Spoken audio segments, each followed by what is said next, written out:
My dear student, colleagues, and all the viewers who are watching this program live from Facebook page and YouTube channel, I would like to welcome you all to our international physics webinar. Good evening to all. Hope you are well and safe from corona pandemic. So as we know that we are staying in a corona pandemic situation and situation becoming worse day by day. So we have to follow the health rule. So I think you have already come to know that the Department of Physics, Pabna University of Science and Technology has started its online program, including online international physics webinar. And we have successfully completed our 240th international physics webinar, including 3 innovative speaker. And today it's our 215th international physics webinar. Today, we would like to welcome you all to a joint session between our department, Department of Physics, Pabna University of Science and Technology, and the Raman Research Institute, India. And we have here today Dr. Sumati Surya, Madam, Professor Raman Research Institute, India, and she has already connected with us. So I'd like to welcome our speaker, Madam. Good evening, and thanks for joining with us through online, and thanks for giving us this opportunity to arrange such an important webinar. So before going to you, I'd like to introduce you, and I would like to tell you about our title of with our student and viewers. So dear viewers and student, I think you have already come to know the title of the Students International Physics webinar. And title is very exciting title, and title is the Spacetime Discreteness and Introduction to Causal Set Theory. So our speaker, Sumati Surya's madam, is currently working as a professor of theoretical physics at the Raman Research Institute, and his main area of work is classical and quantum gravity, and he also has some interest in quantum foundation. So and he also is a fellow, visiting fellow of Primature Institute of Canada. So I think he will enjoy this session and learn a lot of things about the space-time discreteness. So madam, it's your time, you can start your session. Thank you so much for this introduction, and it's a real pleasure to be here. I was very happy to get your invitation, and I hope that I can convey some of the excitement that one has about the field to your students. So today, I know that I gave the title Spacetime Discreteness, an Introduction to Causal Set Theory, but I also have an alternative title, which is Understanding Spacetime via Causality, which is really what I'm going to do. It's going to be very introductory and trying to ask you how to think about spacetime from a slightly different perspective than perhaps you've studied it so far. This is the outline of my talk. I'll begin with asking the very simple question, what is spacetime? What do we mean by spacetime? And then I'll go on to discuss how light cones behave in curved spacetime. What is the structure of light cones? How do they behave? What are the variety of things that happen in curved spacetime? This will bring me to this concept called the causal structure partially ordered set or poset here, okay, which is basically something that is very special to Lorentzian geometry. And this is sort of the starting point for the idea of how to talk about a quantum theory of gravity. But before I go into the specific approach, I'll ask the question, what is quantum gravity? Why do we think we need to to find such a theory, and so on? And then I'll motivate. So basically, this will be a motivation for the idea of spacetime atoms or discrete quantum gravity from the point of view of causal structure, and this is the causal set approach to quantum gravity. And then I'll end with a summary. So please feel free to ask questions. I'm most happy to answer. So let's begin with a very simple question. What is spacetime? Now, of course, all of you, before you came across special relativity, you know that there is something called Galilean relativity, where if you take a transformation like this, sorry, I think I've got to, let me use this. You can see this on the screen, yeah? If you take a transformation like this, basically, you're looking at two frames where one frame is going at a constant velocity with respect to another frame, then just the spatial coordinate transforms in this way. And we can write down a line element, which is delta S squared, which is just in terms of the initial and final positions in the X, Y, and Z directions, each of them taken and squared and added up to give you the line element. And this is what we learned in coordinate geometry in high school, perhaps even in first year college. This is how we think about relativity from a Galilean perspective. So space is absolute, and time as well. The only kind of things that you do with time is to relabel it. So in other words, you're taking time, whatever your starting point is, you're shifting it up by some constant. So for example, you're in Pabna here, I'm in Bangalore here, and we differ by half an hour, but really the time taken for 1 second, what we call 1 second, does not differ in Bangalore. It's the same between Bangalore and Pabna. Right? So time is also considered to be absolute. And so these are just sort of figures I've drawn just to illustrate what you already know very well, but then to contrast it with what will come, what we know about special relativity. So in special relativity, we know that neither space is absolute nor is time absolute. And instead of this, thinking about a formula like this, so let me actually just use the marker where you're looking at just the spatial distance function. We construct a space-time distance function. And that space-time distance function here it has this very weird sign here. And that's really what makes special relativity so special. And that sign comes about because we know that there is a maximum speed that any object can take, and that is the speed of light in vacuum, and so on and so forth. These are concepts familiar to you. But what this does, and sometimes we don't think of it quite like this, we're familiar with the fact that space is not absolute, time is not absolute. We have length that, from one frame, inertial frame to another, the length that you think is one ruler will look contracted to somebody passing you by at a constant velocity, if that velocity is large enough that this factor by which the length contracts is significant, right? So similarly, the time, my hour and the hour corresponding will not be an hour for somebody who's passing me by at a constant velocity. In fact, it'll be longer, it'll be elongated. So that's time dilation. We've all studied these examples in special relativity. But what this does, this particular way of thinking about a distance function tells us that we can't separate space and time. We have to think of them as one object, which is space-time. And we say in special relativity that space-time is absolute. So we don't have a concept like simultaneity, which means we can't say that two events which are space-like related to each other, we'll explain these concepts briefly again, that they, even if you think that in this frame, I think they're happening together. So I think they're happening together. Oops. Yeah. But in a frame in which somebody's passing me by in this direction, almost at the speed of light, we'll see that one happens at a different time than the other. Obviously, they'll see this one first and then this one if they're passing this way.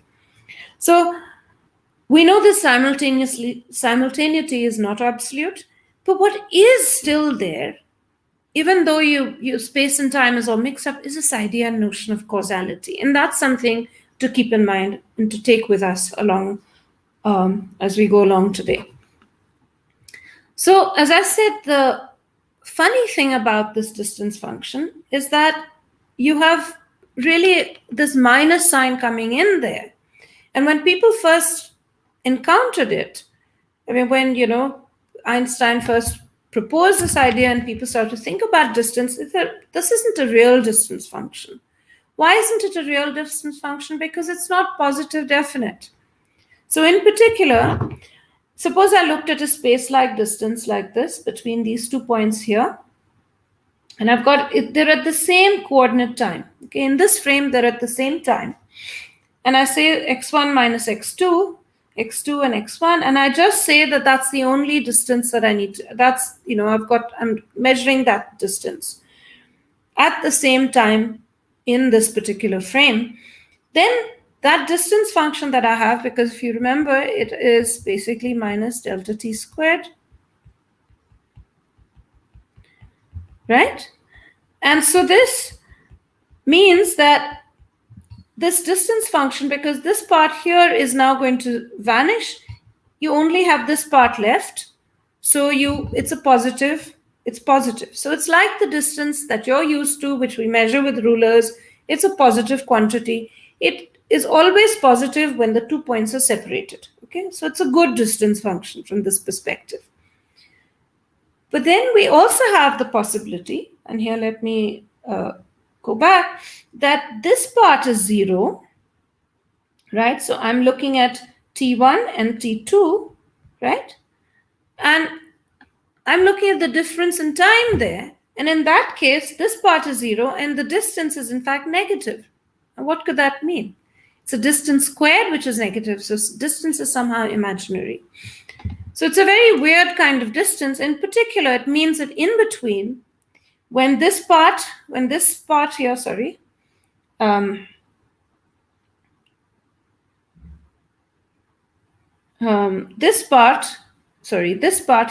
is the same as this part. When they're equal, then the distance actually vanishes, and that's a null distance. Now, all of this structure is absolutely absent in our ordinary day-to-day way of thinking about distance and measuring things. It's very different, and very often we forget what it is that special relativity is telling us in terms of distance and closeness. Okay, all of this structure is absent in Galilean relativity, and it's absent in any kind of Riemannian geometry, something where the signature, so here this is a minus plus plus plus signature, right? However many dimensions you have, one time direction and the rest are space.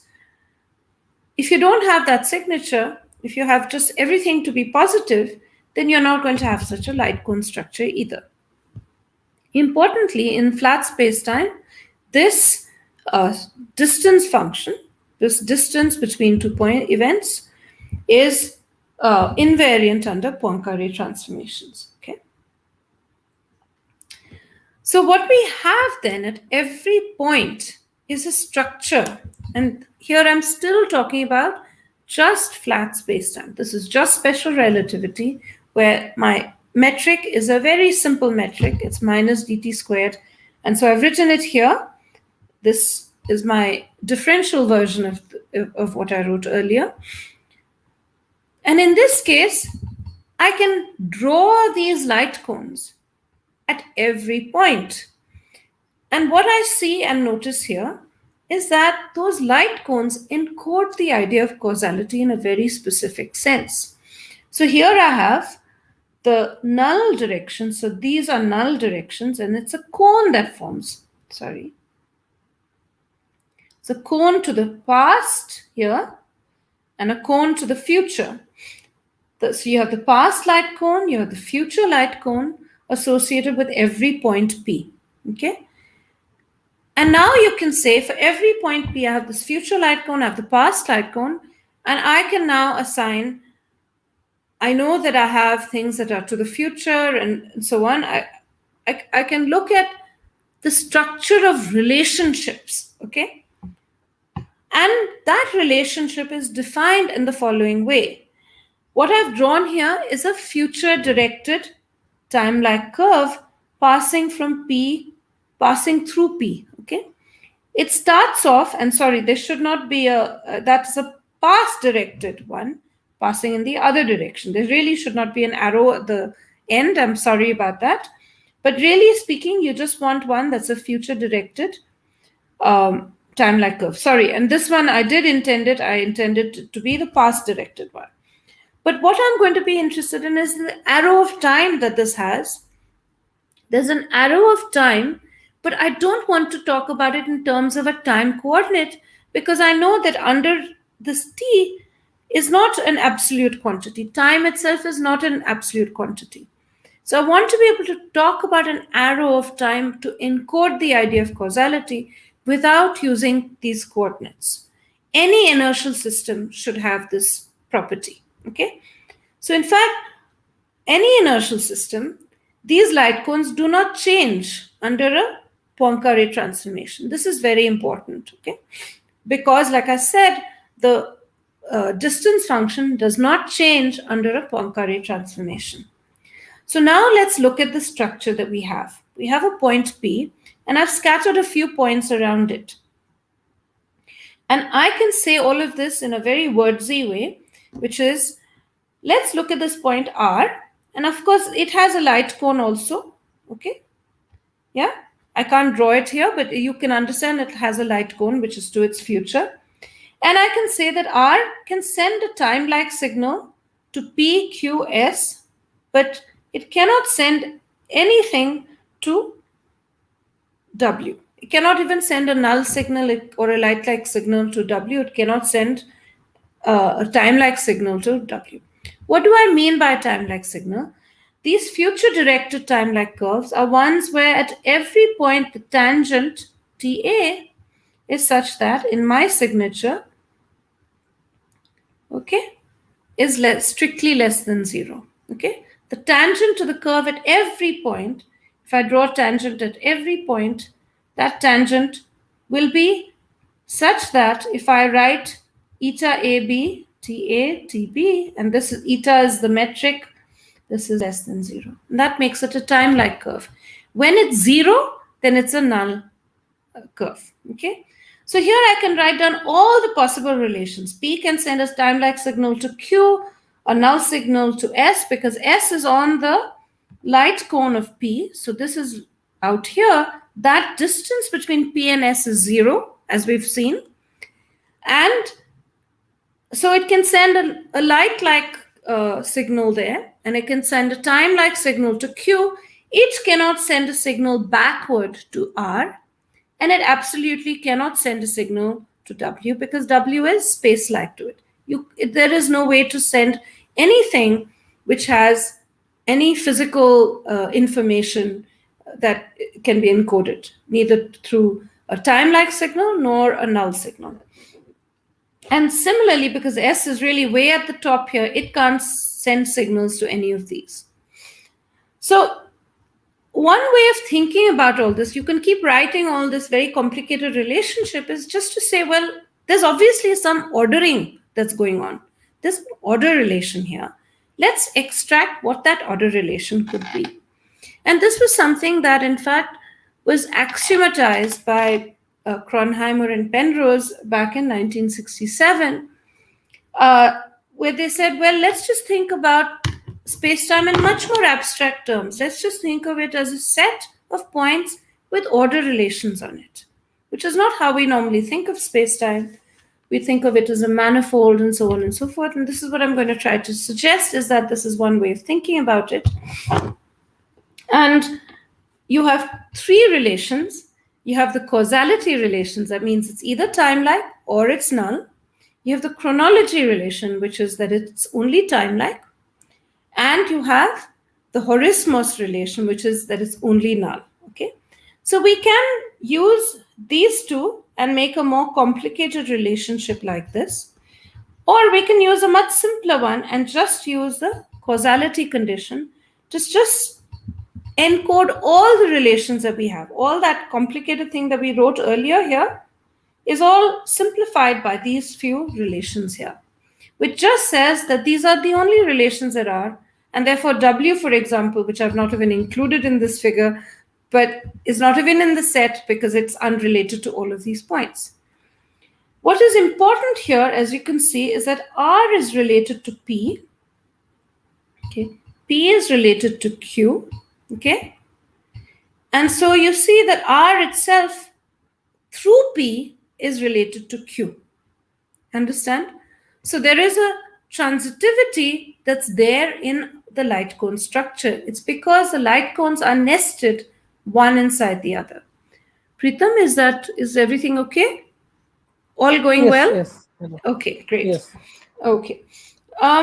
So let's ask the question now, formalize it a little bit more. So I started off with just simple information the about special relativity, and we're just still with special relativity, and we're asking that this here is Minkowski spacetime in 4 dimensions, and of course I can't draw 4 dimensions, and this is my flat metric, okay, which are minus ds squared is equal to minus dt squared plus sum over I dxi squared.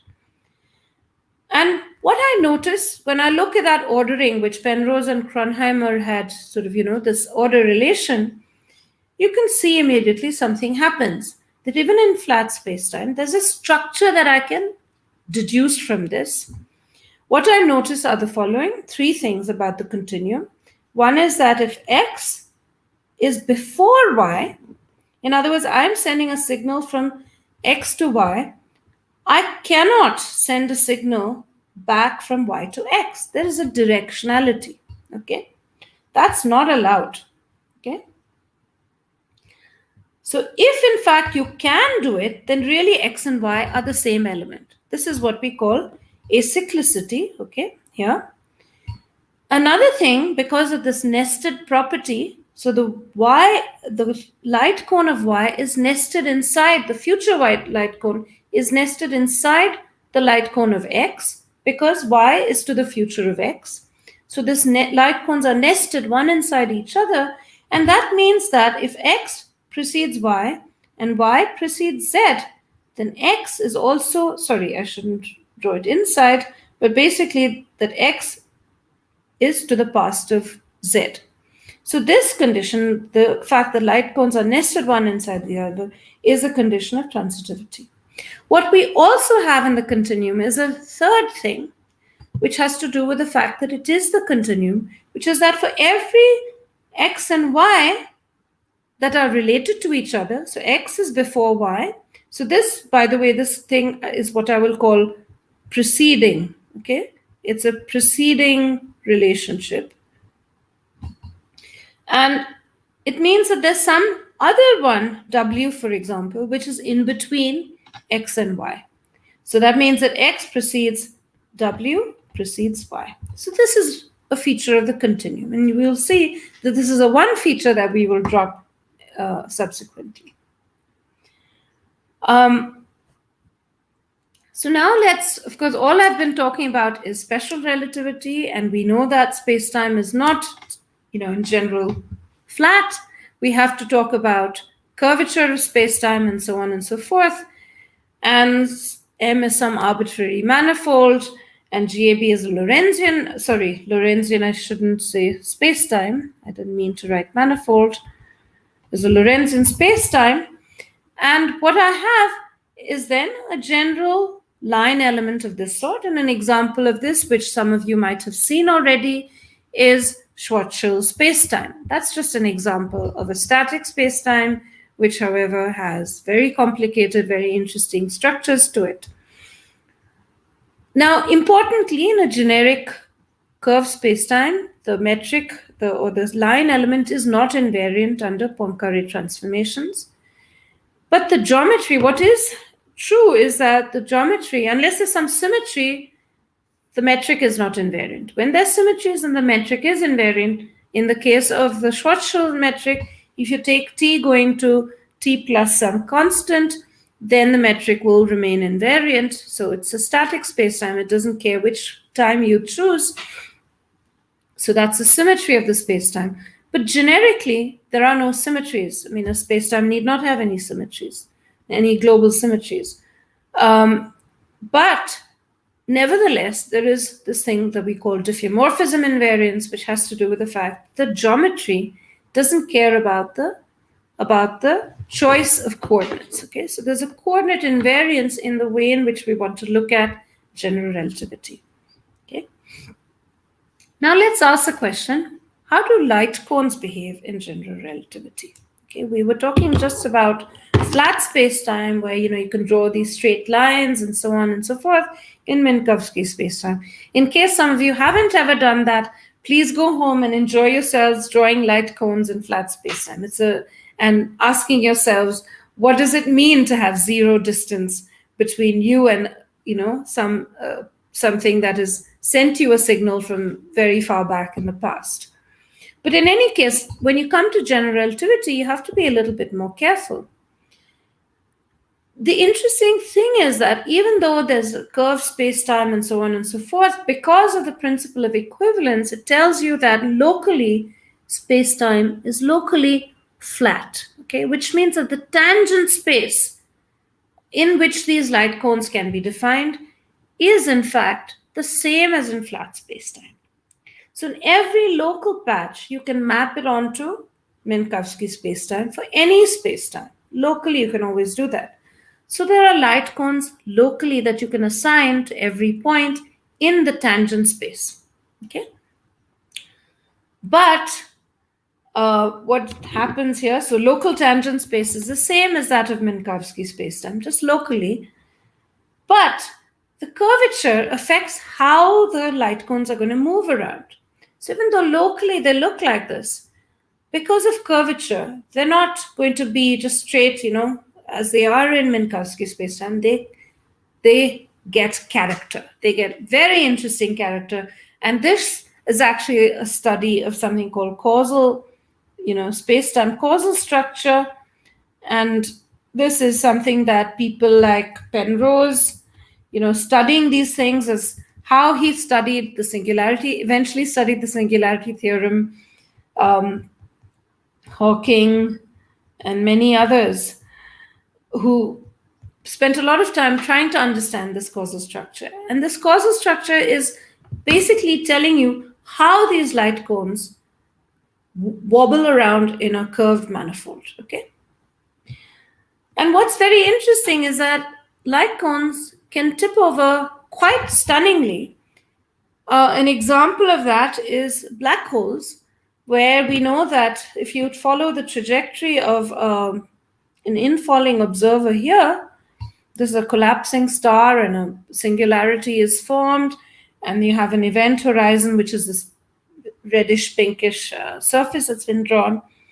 You can look at these light cones, and what you see is that once you go inside the future, and you see how exactly they're tilting in. And on the horizon, the light cone is such that it is absolutely null, okay? So we can draw the horizon as a null boundary, but here what you're doing is you're drawing it so that the light cones themselves have tipped over, and what you have is a future-directed curves always go inwards, okay? So here you have an example of light cones tipping over and until you hit the singularity.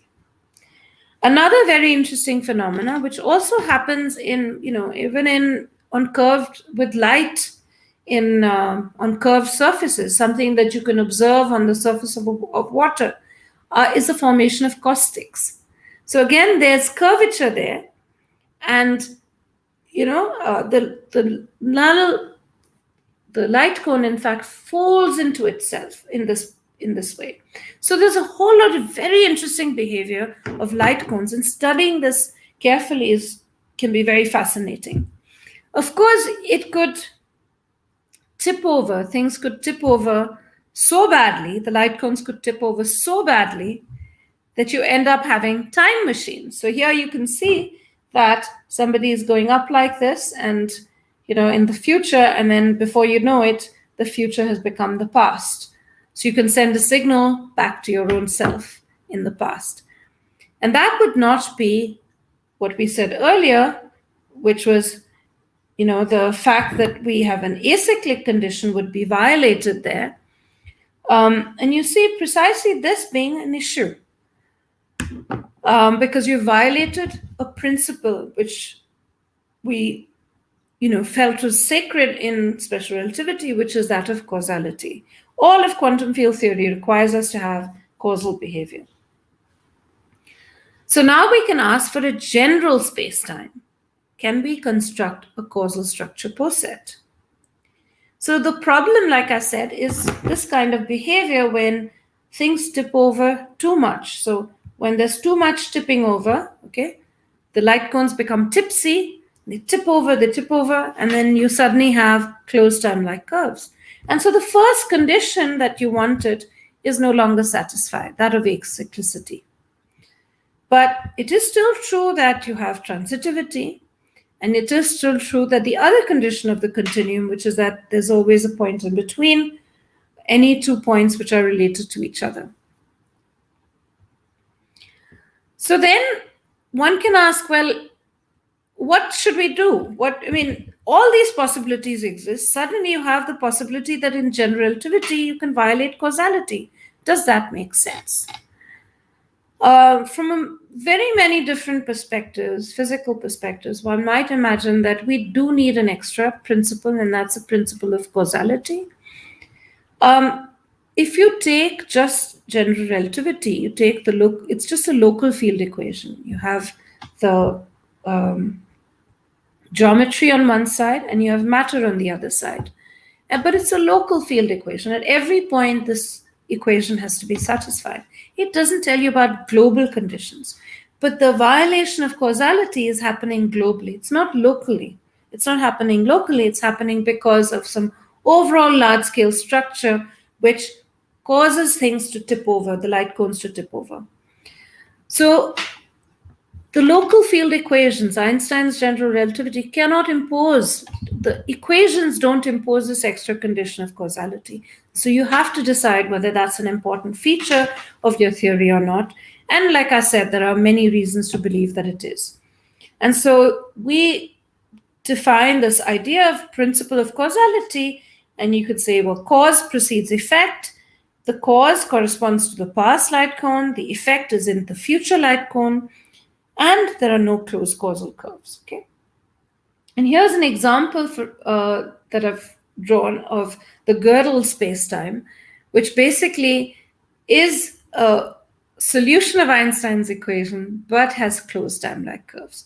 So like I said, Einstein's equation doesn't prevent this from happening. I need an extra principle that says there is something called causality which must be preserved. And remember, the important thing is that causality is it does not depend on a coordinate system. It has nothing to do with the coordinate system. It just has to do with the light cone structures, okay? The light cones that you can put. So for every causal spacetime, then, we have a causal structure poset or partially ordered set. And this is the definition of a poset, that is acyclic, it's transitive in the sense of this nesting property.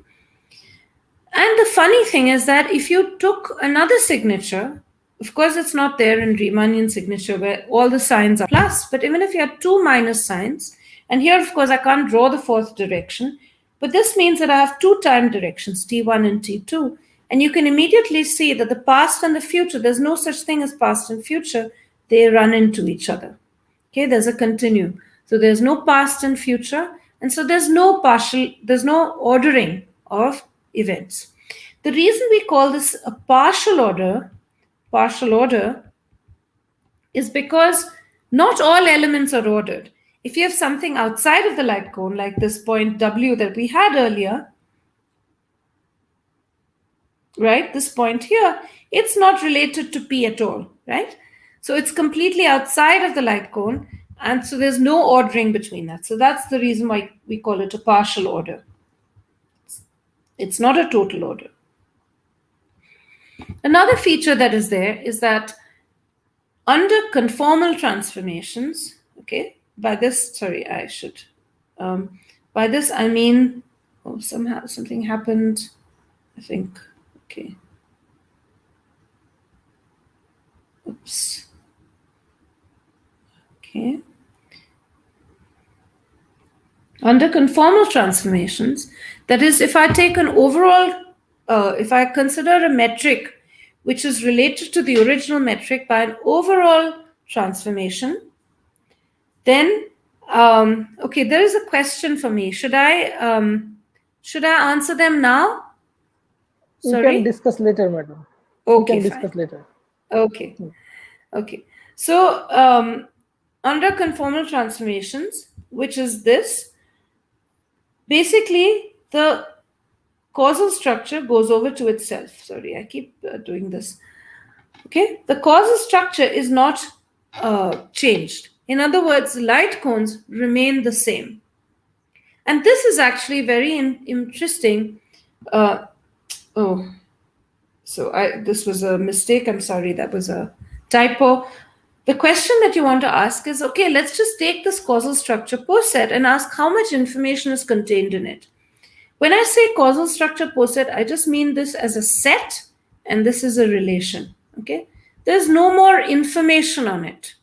I'm not putting any topology, any manifold structure, differential geometry, nothing is there. There's just a set of elements, events, and the relations between the events. So this is a very big change from the way we think about geometry.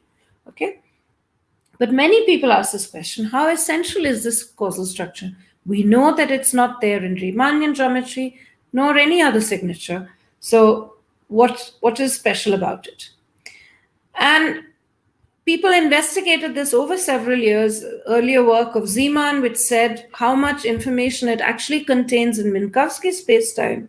He showed that essentially it has basically that group of what he called chronological automorphisms is the same as a Poincare group, okay?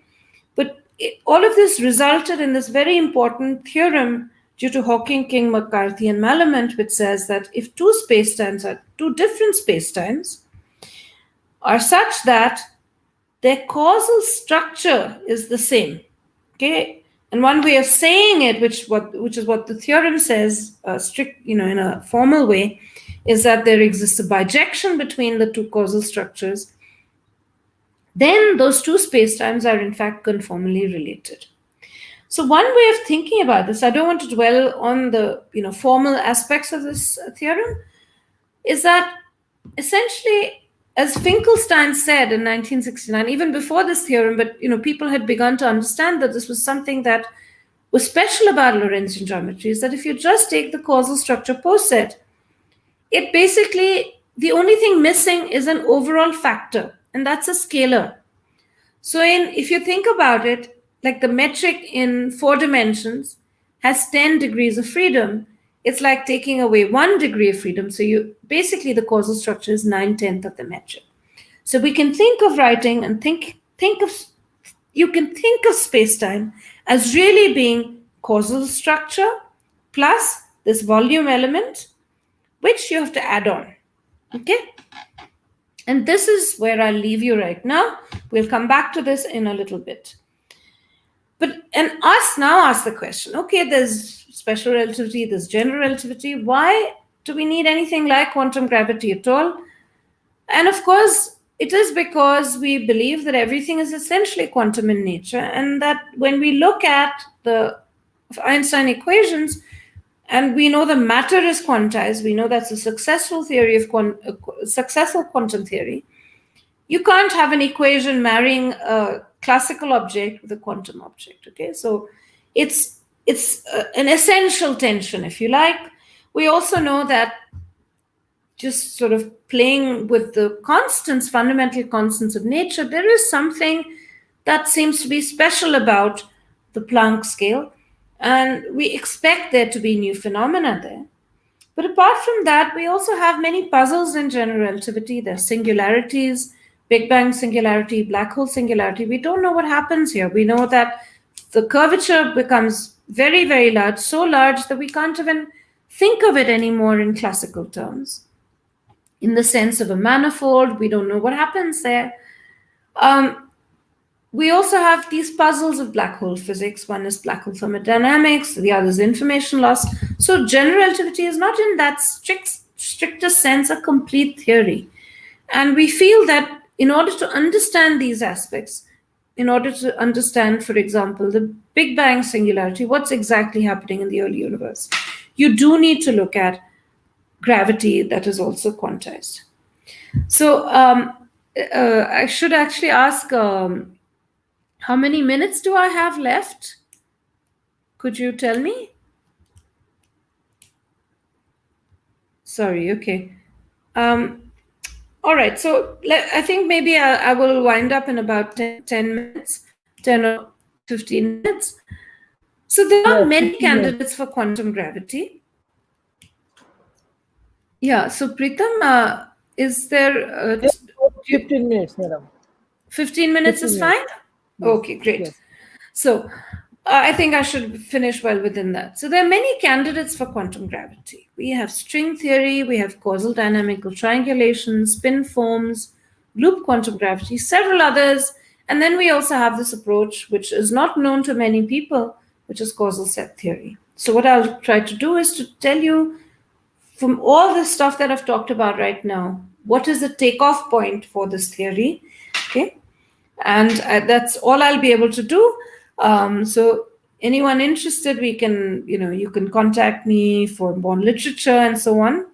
But I will basically just motivate this area.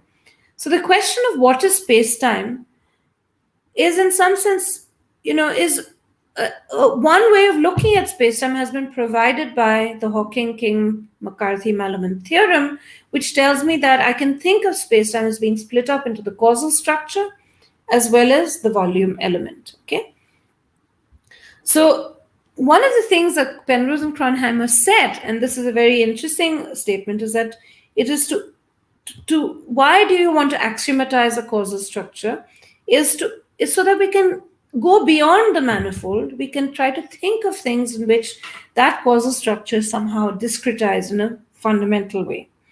And that's exactly what we do in causal set theory. We say that there is this one extra element, which is the volume element. We have this poset here, and we put in the volume element by positing the following thing. We assume that in any finite space-time volume, and I'll explain what I mean by that, there are only a finite number of space-time atoms. So a space-time volume, that kind of space-time volume that's of interest is something where you have X, let me call it not P, and you have Q, and you have the future of P intersecting the past of Q, and this is what we call an Alexandrov interval. And really, what it is the following. I have two events, one, P, and Q. And all the events in between those two events that can be connected to P by a past directed curve and connected to Q through a future directive curve, causal curve, is the set of events that we're looking at between these two events. Those are the bounding events. And the statement is that there are only a finite number in any finite spacetime volume. And what it does, so this is a condition of local finiteness, and what it does is to provide you this extra volume element by itself. So you have the partially ordered set, but by making it discrete, fundamentally discrete, that counting gives you that extra volume element. So essentially what you have is that you are replacing space-time by something that is a locally finite partially ordered set, which is what we call a causal set.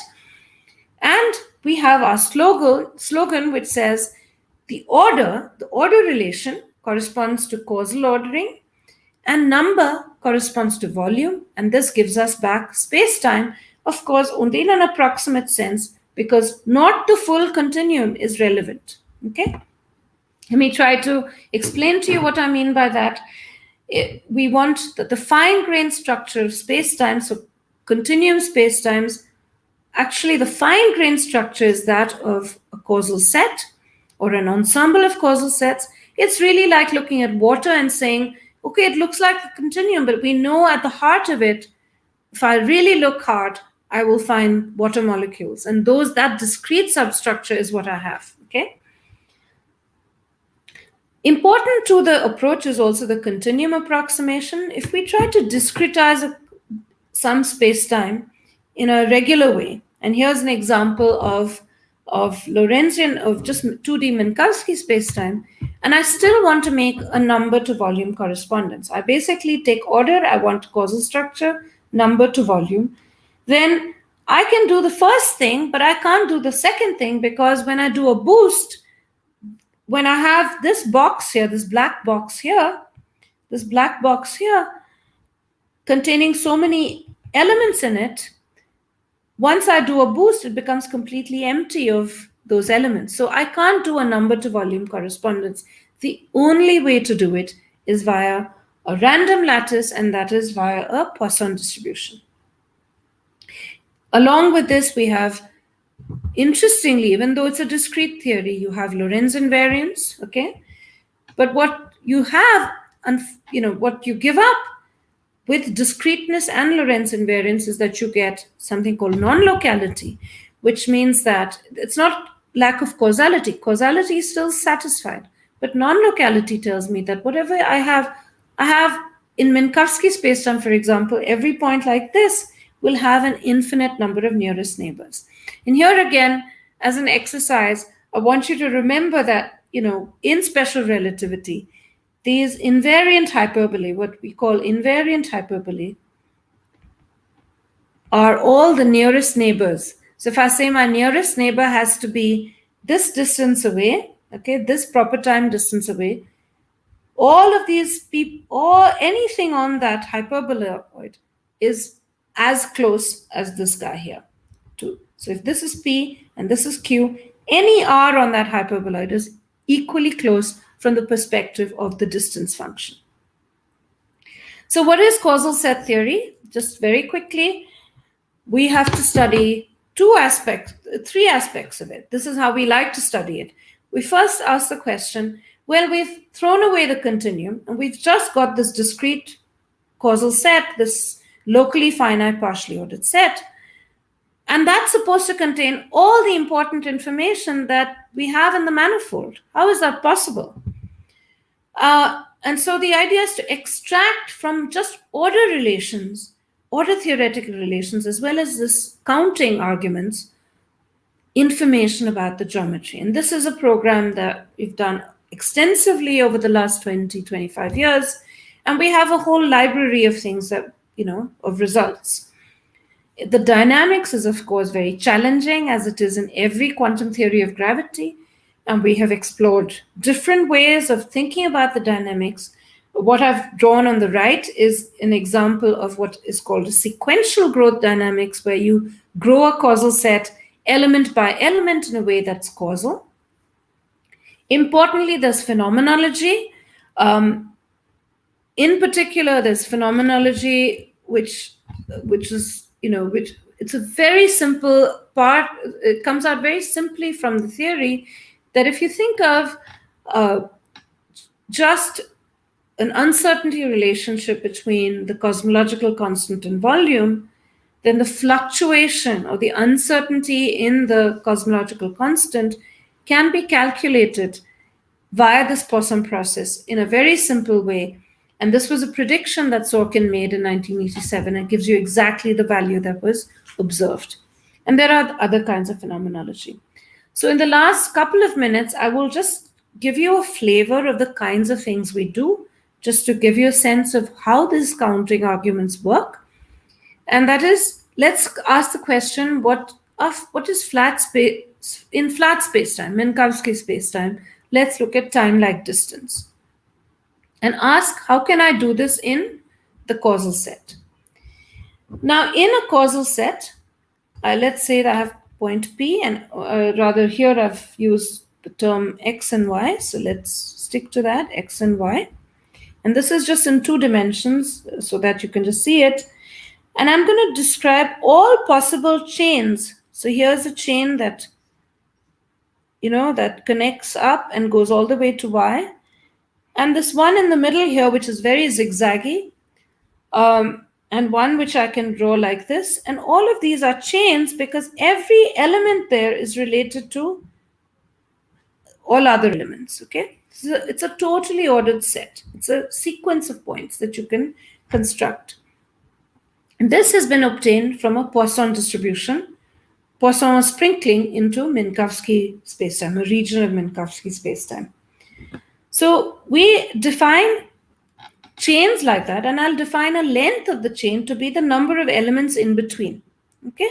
So here there's just one element in between. Here there's 1, 2, 3, 4, 5 elements in between, and so on and so forth. Now let's us in the continuum. Suppose I looked at the time-like distance.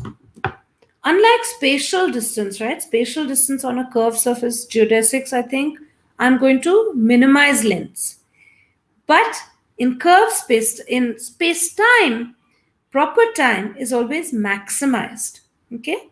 So between x and y in the continuum, what I will do is I look at all possible time-like curves that can go between x and y, and I maximize it. If I do the same thing here, then I maximize over the set of chains between x and y. I look at the maximal length chains. And it turns out, and this is an argument due to Brightwell and Gregory way back in 1991, that just that, if you'd looked at the time-like distance and you said it's the longest chain, give me the length of the longest chain between x and y, and I normalize it according to this discreteness scale, which is rho, which is the discreteness density, then it turns out that this is in fact proportional to the proper time. So just by counting, just by looking at ordering relations, you can, from this ensemble perspective, because really you have a random lattice, which means that you have an ensemble, and so on and so forth. Another example is in flat space-time, you can also do a dimension estimator. But since I'm running out of time, let me just leave it here and say that such things you can even estimate the dimension just by counting of this random lattice without any reference to the continuum topology. Okay, so sorry. So as a summary, let me just say that light cones are essential to any relativistic theory. Principle of causality implies the existence of a causal structure per set. The Lorentzian geometry can be thought of in this way, as parsing it into its causal structure plus a volume element. And the question in quantum gravity is always, what should we quantize? And so we're saying quantize the causal structure. And that's the approach that we take, because a causal structure contains a lot of information, plus it can be made complete in the sense of a continuum by making it discrete. So the continuum approximation of causal sets is done by a random discretization, and the order theory gives all the relevant information about Lorentzian geometry. So let me leave it at that, and thank you very much for listening. Yeah, thank you, madam, for your wonderful presentation. So we have got few questions. So if you allow, we can start our discussion session. Sure. The first question I took from the inbox. So what is the difference between the Einstein spacetime and Schwarzschild spacetime? Just as a metric? Okay. They're just two different spacetimes. So the Einstein spacetime, if it is what I think you mean, it's the one which has, it's a sphere cross time. So it's the metric there is simply minus dt squared plus that of the sphere metric. I believe that that's what you mean by the Einstein metric. So Schwarzschild is just a different metric. It has a different, there's no black hole, for example. So let's look at the fact that existence of a black hole is something that will distinguish the two. Schwarzschild black spacetime has a black hole in it, and Einstein spaces don't have. Or Einstein spacetime, I think you're saying, yeah. Mm-hmm. Definitely, madam. So we have another question in comment section. A few questions. So first question is our universe composed of quantum form or strings of the size order to Planck length? Okay, so right, so that's the big question in quantum gravity. None of us know what exactly the fundamental structure of space-time is. What we're trying to do in quantum gravity is each of us, so string theorists will, pick their way of thinking about it, which is they'll think of it as spins which are getting created and, getting created and destroyed out of the vacuum. Spin form, people will think of a similar thing with spin forms being created, which are basically triangulations with information on the with more information on the edges and the vertices with structure on it. We think that fundamentally they are just space-time atoms with relations between them. So I would say I think that there's a good reason to believe that at the fundamental level, whatever the final theory is, that the structure of space-time will be very, very different. And also that it will have some aspect of this atomicity or discreteness. So whether it is in, strings coming out or string states, I think that if you don't have some fundamental UV cutoff that your theory provides, that even things like understanding black hole entropy become very difficult, because without that UV cutoff, all black hole entropy calculations basically give you infinite answers. So we do need a UV cutoff, and that UV cutoff, how it's done. So I think broadly speaking, it's true that we have some kind of structure, fluctuating structures. I think those are causal sets, but or just events that are discrete events, and all the information that you have is just relational. Okay, madam, thank you. We have another question similar to this. So, is Planck length the smallest possible length of the universe, or can we find anything smaller than this?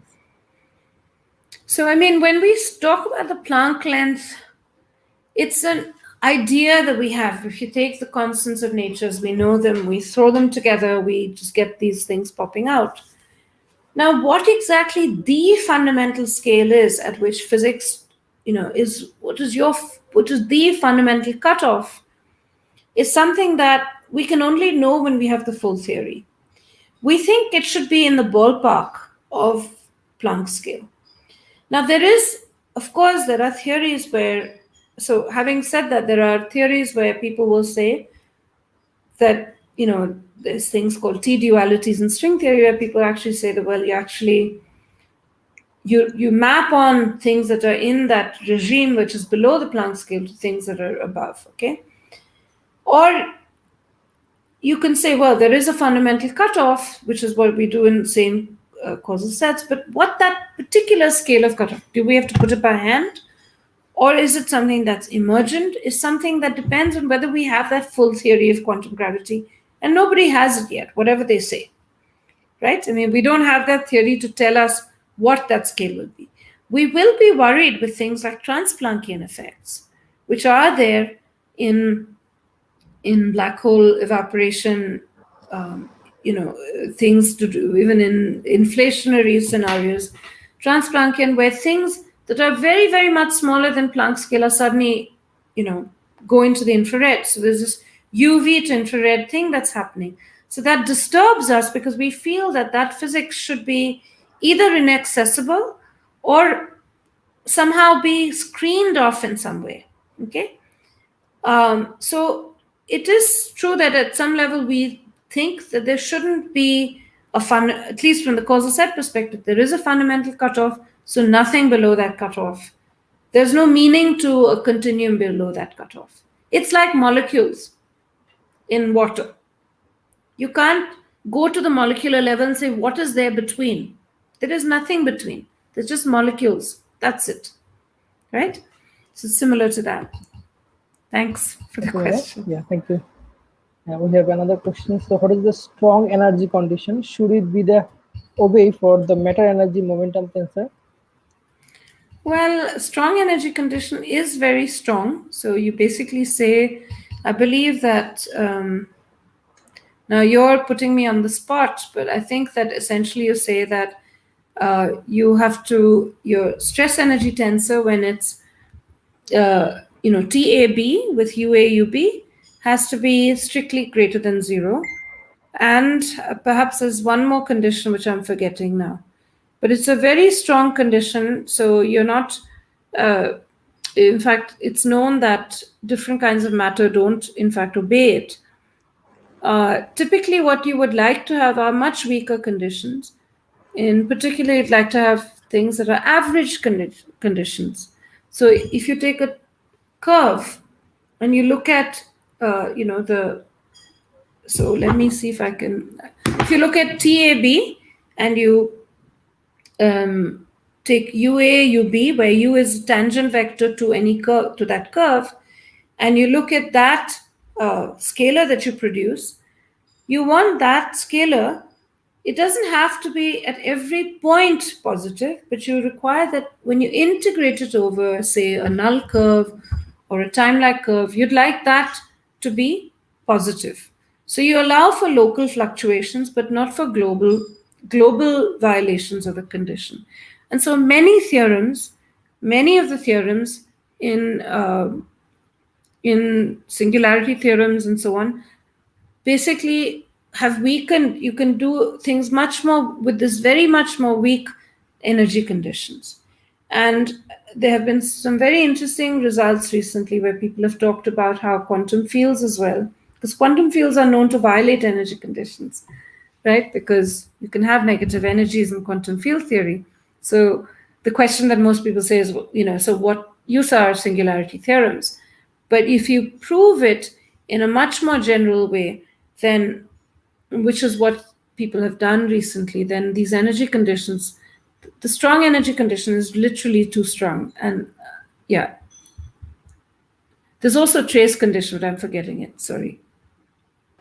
Okay, madam. So thank you. We have got a question again on Planck length. So what is the Klein radius, and can it be smaller than the Planck length? Sorry, I didn't get that. Okay. Okay. So what is the Oh, what is Klein Kaluza-Klein? radius? Okay.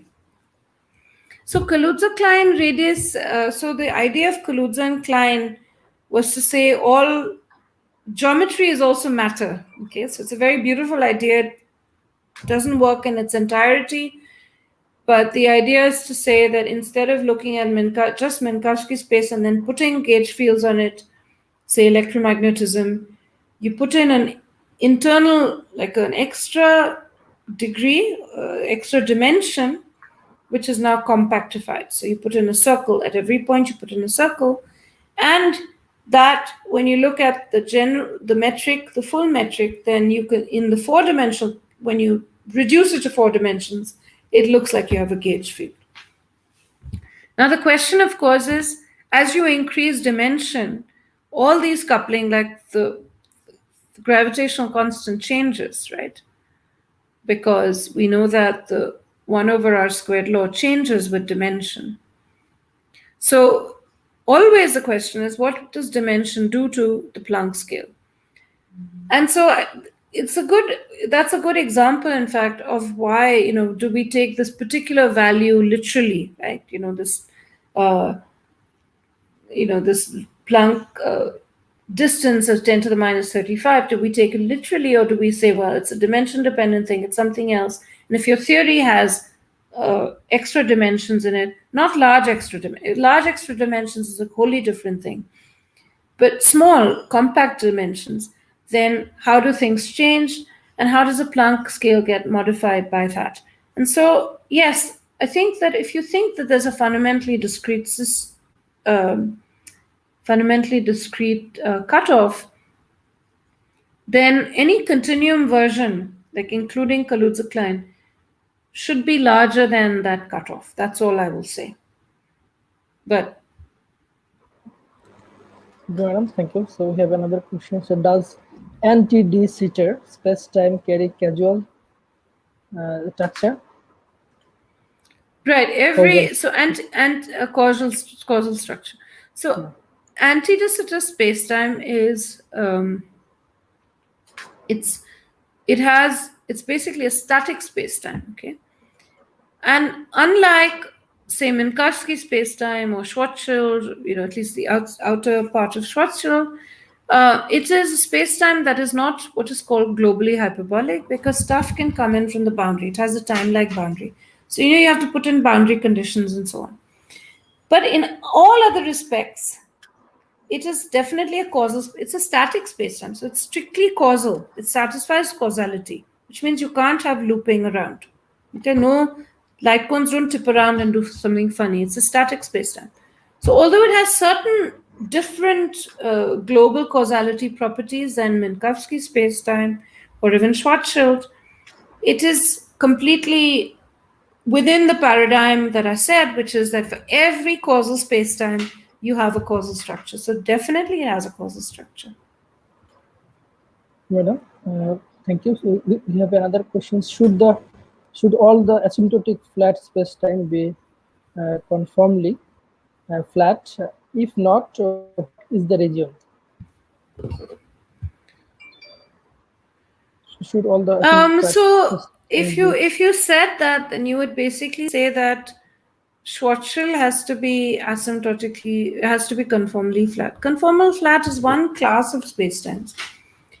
What you say with asymptotically flat is you look at the structure of the spacetime outside of a certain region, outside some radius, and you say that that structure basically starts to look like flat spacetime. And when you do this thing that Penrose taught us how to do, which is to conformally compactify, then the conformal structure has to do with how the infinity looks. You take infinity and bring it to a finite region, and that's what we normally talk about as a conformal structure of the asymptotic structure of the spacetime. That's the conformal completion. But conformally flat, most spacetimes are not conformally flat. So most interesting spacetimes will not be conformally flat, right? So the Okay, madam, light thank you. cones will This do may be things the if, yeah. okay. You can get it. Sure, go ahead. Yeah, Okay, that's madam. yeah. So this may be the last question. Thank you. So, in conformal transformation, Z omega depends on space-time coordinates. So, does it imposes extra condition to maintain the causal structure? Um, like I said, if you just work it out, if you look at ds squared equals gab dxa dxb, and instead now I've taken replaced gab with omega squared gab, it's clear that whatever was null will remain null under a conformal transformation. If something that remains null, the boundary of the light cone is the same, then what's inside, what's outside will still be, will still satisfy the same causality condition. So again, this is a nice exercise. Just go ahead and try it out with any spacetime that you like and sort of put in a conformal factor and say, do the light cones change? And they don't. They can't change, right? Unless your conformal transformation suddenly becomes singular, in which case, of course, everything. But you need a conformal transformation where the conformal factor does not get singular. Okay, madam. So, thank you for your wonderful presentation and discussion session, madam. So, as the main aim of our program is to motivate our students, and I think some of our students have already motivated by your exciting and excellent lecture. So, thanks again giving us this opportunity, madam. So, bye Thank for you so today, and much. hopefully, Yes, yeah, thank you it's so my much for pleasure. the opportunity. It was very nice. Your students are full of questions, and it was a pleasure to be here. Yeah, So thank you thank, so much. yeah. Good night, madam. Okay. Bye. Okay. Good night. Good night.